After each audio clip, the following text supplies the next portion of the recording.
Hello and welcome back to the channel. Back with myself, Vanessa, and Chris. And we're back to talk about songs. We're back to keep talking about 1967. What a great year it is. And I kind of alluded to these guys off air. For me, if you haven't seen the albums video, first of all, go check it out. It's a pretty crazy one. Um, for me, albums, it was a good year. Songs is one of the greatest ever for me. Like, this was unbelievably tough. I've got five honorable mentions. Could have been 15, and that's where I'm at. Vanessa, what about you for the year? How do you feel about it for songs? It's about the same. It's super strong. Tons I had to cut out. And as we were talking about albums, I was realizing there's stuff here that I was like, oh crap. But this is my list, so sticking with it. Yeah, yeah. Chris? Yeah, no, I'm really happy with the song selection. Um, definitely from albums that we didn't even talk about. I've got, a couple. So that's just how it went. So the year went. So yeah. As with albums, we're going to stick with the same order. We have a little rotating order going on here, and we're actually going to cycle back to how we started in '68, which is pretty cool. Vanessa's going to kick us off, then me, then Chris. Floor is Right. yours. I have five honorable mentions as well. Always going with the max, I guess. So my honorable mentions are Pink Floyd and See Emily Play. Otis Redding and Carla Thomas, Tramp. The Box Tops, The Letter, Alex Chilton, My Beloved, but couldn't quite make the list. The Left Bank and Walk Away Renee, which was the song that I referenced in the album's video that feels like more of a 66 song, but the album came out in January 67. So by our rules, has to be a 67 song. So, but I kept it as an honorable mention. And Purple Haze by Jimi Hendrix Experience is my last honorable mention, which that was painful. But anyway, so number 10 is the Electric Prunes, and I Had Too Much to Dream Last Night. It's a great garage rock nugget. I love the energy. It's just so catchy. If you don't know it, you need to check it out. It's an awesome song. I like the play on words of the chorus, and the organ on it is great. And if you're only going to be known for one song, this is a great one to be known for. Number 9 is White Rabbit by Jefferson Airplane. Absolutely love the way this song builds from its slower and mysterious beginning to its epic and satisfying conclusion. I like the imagery of the lyrics, and Grace Lick is absolutely fantastic here. The way she sings that last part, like where she starts with "Go Ask Alice" and then it just keeps going, it's just phenomenal. Great every time. Number 8 is Cream with the song that's impossible to pronounce, SWLABR, or Swul Labor is what I always call it in my head. Great energy in this song. Love that opening guitar riff and how it continues throughout. It's just, and it comes in at just the right moments. Some pretty weird lyrics if you listen closely, but hey, it's the 60s, right? So it has a cool ending too. Just love that one. And number 7, I'm going to slow it down a little bit with Whiter Shade of Pale by Procol Harum. The song is absolutely gorgeous and captivating. Even as a kid hearing it, I loved it. It stood out to me. Gary Brooker's vocals here are fantastic, and the organ is perfect. And it's just so easy to get completely wrapped up in it every time it is on. Number 6 is my Leonard Cohen pick, which was hard. I had like 4 different songs I kept choosing between. But I'm going with Hey, That's No Way to Say Goodbye. Beautiful guitar here, like most of the album, and I love the melody. Leonard sounds great, and he's no songbird, but there's a prettiness to his vocals in this song that counteract the sadness of the lyrics. Nancy Pretty's harmonies are lovely. She really is impactful on this song, and there's also some cool other instruments here, which I couldn't find anywhere what they actually were. The credits say Middle Eastern instruments, so I'm not sure what it is, but it sounds really cool. So great song. Number 5 is the Rolling Stones and Let's Spend the Night Together. Such a classic song that I can never get tired of. My original pick was actually Ruby Tuesday, but I just had to go with this one instead. It's just so undeniable. And it's so catchy. It has this energy that just draws me in every time. It's completely irresistible. Number 4, going with Johnny Cash and June Carter Cash and Jackson, which is just an absolute banger. Absolutely love it. Right from those opening lines when they say, "We got married in a fever, hotter than a pepper sprout," it just hooks you right in. Their chemistry here is absolutely electric. Like, it's just so great. I've heard other versions of this song and it's just never the same. They really sell this song and they really make it great. And just the two of them together, just fantastic. Number 3 is my Beatles pick with The Fool on the Hill. And it's funny because every time I revisit the Beatles, I hear something through new ears. And this time it was this song. I just absolutely fell in love with it. Like, obviously I always knew it, but for whatever reason, this week, this song has just been fantastic for me. I actually didn't have a Beatles pick for my original 1967 list, which is kind of blasphemous, really, but this made it a little better. At least I've come back from that. So I just absolutely love how beautiful this song is.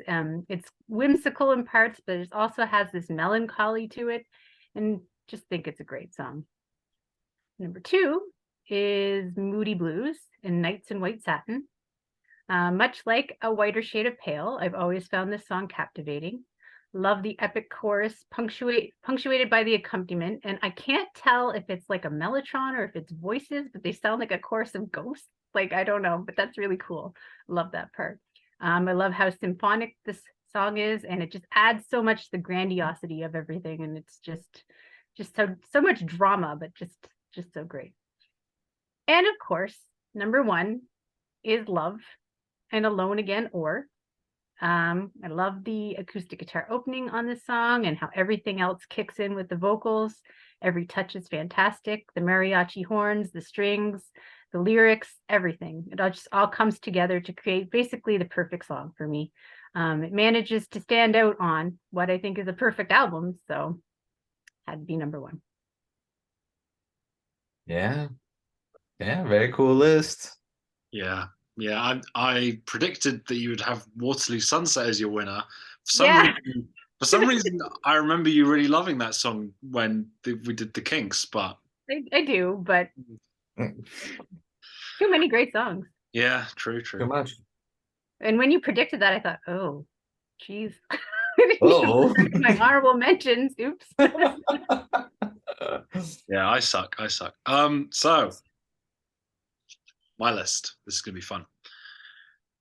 5 honorable mentions. I wish I could have more, but they would just get boring, wouldn't it? I've got Water on the Brain by the Hollies, my favorite song by the Hollies. Your Love Keeps Lifting Me Higher and Higher by Jackie Wilson. It's the year of Motown, baby. I'm telling you. I mean, it, like Vanessa was saying about Walk Away Renee, it doesn't really feel like a 67 song. It feels like a 1965 kind of song. But it's a banger, and I've always loved it since I was a little kid. So I had to make honorable mentions at least. I have got Leonard Cohen in my honorable mentions with So Long Marianne, which is easily my favorite Leonard Cohen song of the very little Leonard Cohen I know. And then these two were just to not have these on my list. These Days by Nico. How is this not making the list? And She's a Rainbow by the Rolling Stones, which is my favorite Rolling Stones song, doesn't make the list. Bummer. But what does make the list? Number 10, we have a matchup here. White Rabbit by Jefferson Airplane, marching band, drum beat, Grace Slick's enchanting vocal. It all just combines to make this really awesome song. It's quite short, but it builds and crescendos in a really short amount of time. Rises and rises in intensity, and that is down to the arrangement, but I think it's mainly down to Grace's vocals, which is really commendable. My number 9, mark this one down in your books as probably the only time I will nominate the Byrds and Vanessa won't. My number 9 is My Back Pages by the Byrds, which is one, in my opinion, one of Bob Dylan's best lyrical songs ever. But I've never really loved the arrangement on Another Side of Bob Dylan, and then the Byrds just took it and made it their own, and it is an absolute classic. More than appropriate arrangement. McGuinn's vocals from the top drawer and the bouncing pace of it is just amazing. And what's more impressive about it is by this point they were already hesitant to do Dylan covers because they didn't want to be like known for just being the band that does Dylan covers, and then they just did one on this album, and it's one of their best songs in my opinion. So yeah, love My Back Page is just amazing. Number 8 is Waterloo Sunset by the Kinks. I'm bad at guessing, I guess. It's an undeniable classic. It's my favorite Kinks song by far. Perfect portrait of nostalgia. And it was, you know, I had a friend, still have, but back in the day, he would give me all these, like, this was how I really got into classic rock and this era of music. And he would give me loads of stuff and, you know, Led Zeppelin, the Beatles. And I was like, oh, this is really good, really cool stuff.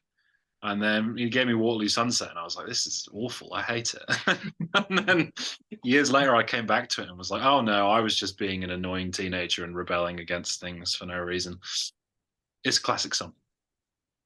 Number 7, which might be a surprise to everybody except Vanessa, Expecting to Fly by Buffalo Springfield. Neil Young, sorry. If Neil Young releases a song in a year, it's making my list. This is just a warning for you. It's the most recent discovery of the lot, and this is, I think, the first sign of Neil Young as one of the great songwriters of all time. You know, you could argue this is the best arrangement made for one of his songs as well. The strings are gorgeous. The melody is godly. There's this lovely chugging acoustic guitar and really big echoing drums. The lyrics are amazing. The vocals are amazing. If you don't know it, definitely worth checking out. My number 6 is my Velvet Underground song, and I'm going for Heroin, which is my favorite song on the album right now, but that changes a lot. Sunday Morning, it's right there. Femme Fatale is right there. To me, this one, when I'm in that sort of more creepy mood, you know, want something a bit more eerie, want something a bit more atmospheric, this song just hits all the right notes. Lurie's vocal delivery it's so good. It's so like just devilish and amazing. Almost like seeing this fate ahead of him, this sort of idea of having like an early grave, but he's just like, this is my life. This is I'm doing it. I'm not going to change anything. And then obviously John Cale's amazing violin, which sort of adds so much to the song as well. Just awesome. One of their best songs. But doesn't even make top 5. It's crazy. My number 5, a band similarly to Neil Young, you're going to be hearing a lot more from The Who. I've gone for the obvious pick, I Can See for Miles, one of their best songs. Instant classic, as Chris would say. The drums alone make it a classic song. One of Keith Moon's most insane drum performances. The song is so catchy, like just insists on getting the song stuck in your head. The hook just repeats and repeats and repeats. The song sounds like it's about to burst. It's so intense. It keeps building and building and building. Roger Daltrey's vocal is terrific. It's really at the forefront despite the loudness of the rest of the song. It's a really hard rocking song for 67 as well. And yeah, the miles and at the end, and it's all just building, and then Pete Townshend's guitar's like squealing in the background. It's so epic. It's one of my favorite songs from The Who, and they have slowly become one of my favorite bands, but it's 1967. You might not be expecting this one. My number 4 is The Doors with The End, which has always been my favorite Doors song. It's used perfectly in the opening credits of the film Apocalypse Now, which is one of my favorite films of all time. And I just kind of wish they did this kind of song more often because they're so good at it. It's so haunting, and there's just something really unsettling about it. It's visceral, it's creepy, it's horrid. But Jim Morrison has this sort of swagger, which everybody talks about, you know, Jim Morrison as a front man. And yeah, he's just goes through so many different phases with his vocals here. And it's 12 minutes long, but I've loved it since I was a teenager, and I went to go listen to the Doors self-titled, and I was so let down because there is nothing like this on it. So maybe I went into it with unique expectations. But man, I love this song, and I always have. And I will slander the Doors, but they will always have this song on me that I will have to submit to. Medals. Number 3, it's just horrible. I had to pick a Beach Boys song this year, and they had 2 albums, and they had loads of great songs. Sorry, Good Vibrations, and sorry, Darling, but my pick is Heroes and Villains, which is a pop masterpiece, completely worth every ounce of hype. I think it's my second favorite Beach Boys song, behind, my second favorite song of all time. No big deal. Every part is engaging and they connect together, even better than Wilson's other multi-part opus, Surf's Up, in my opinion. The vocals, of course, are amazing. It's catchy. It's just a real feat. It is this really ambitious song, but it still feels like a hit single, which is insane. Like, that balance struck. So that's my number 3. My number 2 is the Four Tops with Walk Away Renee, which I actually like better than the Left Bank version. They take the original sort of psych pop, sort of Baroque pop kind of song, and just turn it into a Motown classic. And I think that has to be commended. It is one of the more well-known songs on the album. Levi Stubbs' vocal is as pained and full of power as ever. The arrangement is crisp and perfect. And I think this song, in a sort of a vacuum, epitomizes why I feel so strongly about Reach Out. Apart from the fact that it's fun and it's catchy and it's upbeat, they are taking these songs that are very much not Motown songs and turning them into Motown songs in the most convincing way. And I just love it. And it's also track 2 on the album and comes straight after the title track, which is, imagine trying to follow that. That's just nuts. And it needed to be something really special, and luckily for the album, it is. And I do have the Beatles at number 1 again. It's going to be a very Beatles-heavy decade for me. And it's Penny Lane, which I've talked about before being my second favorite Beatles song in the video. You can make an argument it's their best. The production is genius. The arrangement is perfect. Paul's melodies are really allowed to shine. I love that there are like 4 key changes. Sort of similarly to like I Can See for Miles. By the final chorus, it sounds like the song's about to explode. It's just sort of building and building and building. Obviously, the trumpet solo is iconic. There's a real sense of urgency to the song, but it's also fits nicely in Paul's granny music sphere. It's very catchy, very fun. I could listen to it all day, every day for the rest of my life and never get sick of it. So it had to be number 1. It was the only position that wasn't really in doubt. So that's my list. Okay, there you have it. I think we'll have a couple matches. I think I might match with both of you once or twice, so we'll see. But nice lists. Yeah, there's just a lot. Beach Boys. Yeah, no one mentioned it until you, Tom. So that's how stacked it is. Okay, honorable mentions. I just have a couple. I'll be quick about it. I've got Bike by Pink Floyd. I love it. It's goofy. It's fun. I was kind of disappointed by this record. I'm gonna be honest with you. But I've always loved Bike, so that gets a shout out. Ruby Tuesday is one of my favorite Rolling Stones songs, so that gets a shout out. My Doors shout out will be Love Me Two Times. I think that's just a really fun jam. Yeah, probably one of my favorite stuff of those 2 records. And last, I'm gonna give it Have You Seen Her Face by the Byrds. That's my last honorable mention. So jumping right in. Yeah, stacked year. I make no apologies for my list. It's brilliant, it's the best, and we're starting with number 10, which is parentheses, Your Love Keeps Lifting Me, end parentheses, Higher and Higher by Jackie Wilson. Yeah, this song rocks. It's impossible not to be happy when listening to this song. Apparently, this song was written in one take. That's actually going to be like a theme for my songs. Yeah, a lot of one take recordings here. And so Carl Davis was like the recording manager, whatever title he had. And he wasn't happy with it being like a soul ballad that Jackie kept singing it. And he goes, you have to jump and go with the percussion. And then this is, and the percussion, by the way, is being laid down by Maurice White, better known as the frontman for Earth, Wind, and Fire. So anyway, it all comes together to just create an awesome tune. One take, Jackie Wilson, well done. Just a fun one. Number 9, I'm going with Hey, That's No Way to Say Goodbye. Yeah, I'm not the biggest Cohen head and definitely not at this table, but really love this one. Yeah. It kind of reads to me like this ode to loving and understanding when to let go, and saying goodbye doesn't have to be like all that sad.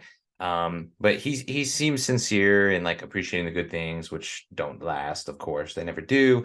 But lovely guitar work, lovely vocals, love the hey chorus, it's just great. So that's a fun one.